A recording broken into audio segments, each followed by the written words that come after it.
This episode is brought to you by Conversations, how to manage your business relationships one conversation at a time, by yours truly, Ivan Farber. It's available on Amazon, Audible, and Kindle. Hello, everybody, and welcome to Conversations About Conversations. On this show, we talk with movers, shakers, and difference makers about the conversations they lead in the world. Our guests are business leaders, authors, speakers, podcasters, and more. On this solo episode, I'm going to talk about rapport. I still have to work a lot at building rapport. I've reached a level of conscious competence, but I'm also aware of some conscious incompetence. As my career has developed, I know that if I'm going to be as effective as I want to be in my role as a relationship manager, it's vital that I can establish and build rapport with my clients. I remember the day almost 15 years ago where my tour mentor, I called him a tour mentor versus just a mentor, looked at me over his glasses and was very direct. And he said, "You're not very good at making small talk, are you?" I admitted it. No, I'm not good at it. I don't like doing small talk. I like conversations that have true depth. Those conversations were in my wheelhouse. Superficial conversations were not.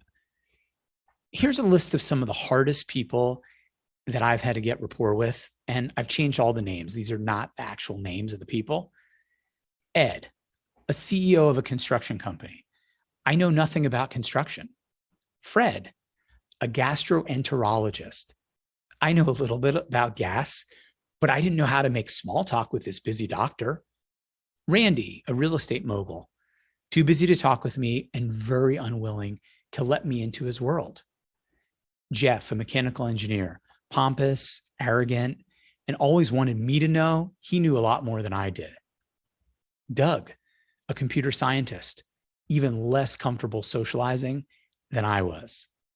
Herb, a chemist, antisocial, but not intentionally antisocial. Unfortunately, he spit when he talked.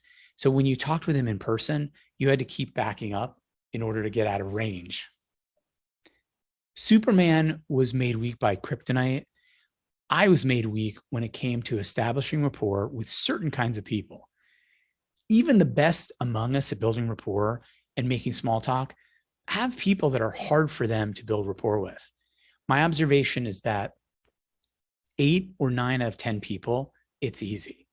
There's just an automatic comfort, a shared experience, a willingness to engage, adapt, and be patient for rapport to develop. And then there's the 10 to 20% of people who are simply difficult to build rapport with. It could be their occupation, but mostly it's their demeanor. Certain occupations are chosen by certain demeanors. In social situations, you move on, but in business settings with clients or prospects or colleagues, you have to march on. It's in these situations where having a rapport plan, a rapport playbook, or rapport strategies is vital. It's for the 10 to 20% of difficult people that it's important to have this playbook. When you're not seeing things eye to eye, when things are not clicking, when you're not singing the same tune or playing off the same sheet of music, you find you're so different from the other person. It's like oil and water. These are the challenges we've all faced. People who have a reaction to, and we just don't naturally mix with each other. There are people who want you to know how busy they are. They are standoffish, either by habit, unintentionally, or by design. There are people who just seem like they don't like other people, and you could easily misinterpret that they don't like you, but most likely they just don't like people or even themselves. But if you're going to collaborate with difficult people in an effective fashion, you have to be able to establish rapport, build collaboration, and gain some kind of agreement for action and for proceeding forward. How do you know if you have rapport with somebody? My concise answer is that the conversation feels easy and flowing. In other words, you can measure rapport to the degree that things are not difficult, not awkward, and not frustrating. Or on the flip side, to say, if they're difficult, awkward, or frustrating, you don't have rapport. Now, is it that simple? Does the crux for the ease of a conversation all hinge upon rapport? I think so. And it's my podcast.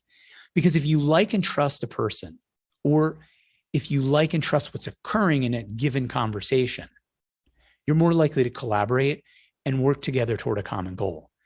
You're more likely to agree. It's why chapter 1 of my book, Conversations, is called Build Rapport.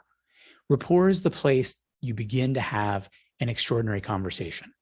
And when you don't have the foundation for rapport in a conversation, it's often very hard to move forward. Speaking of the book, Conversations, we're going to take a brief commercial break. And when we come back, I'm going to share 10 plays from my Rapport playbook. So stay tuned. We'll be right back.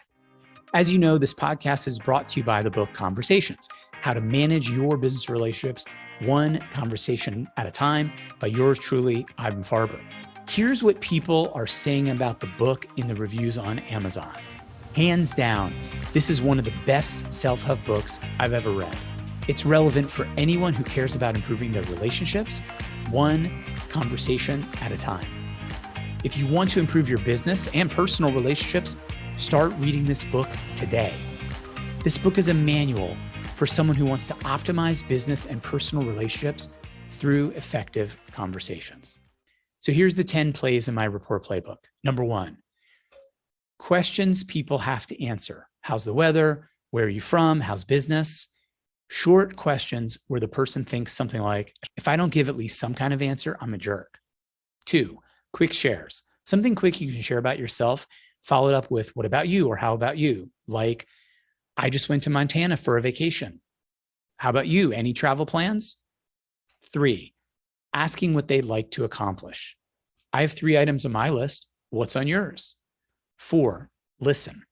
Use your active listening skills. That establishes rapport. 5, develop a listening plan. Choose a framework to listen from. For example, listening for thoughts or for feelings or for needs.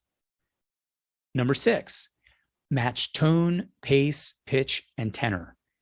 If his tone is a little gruff, add a little bit of gruffness to yours. If you start by matching the other person, he'll feel like you're like him. Number 7, ascertain how he describes the world and match that. If he describes things visually, the way they look, do the same. If he describes things auditorily, how things sound to him, do the same. If he describes things kinesthetically, you can also tell him the way it feels to you. 8, if a person seems uninterested in talking with you, you might have to be creative and dig deep and find something that he does want to talk about. Number 9, be interesting. Share one of your signature stories. I often share how I met my wife by approaching her with a bowl of candy. She took a piece and she said, I love candy. So I'll point out that the first 2 words my wife ever said to me were, I love.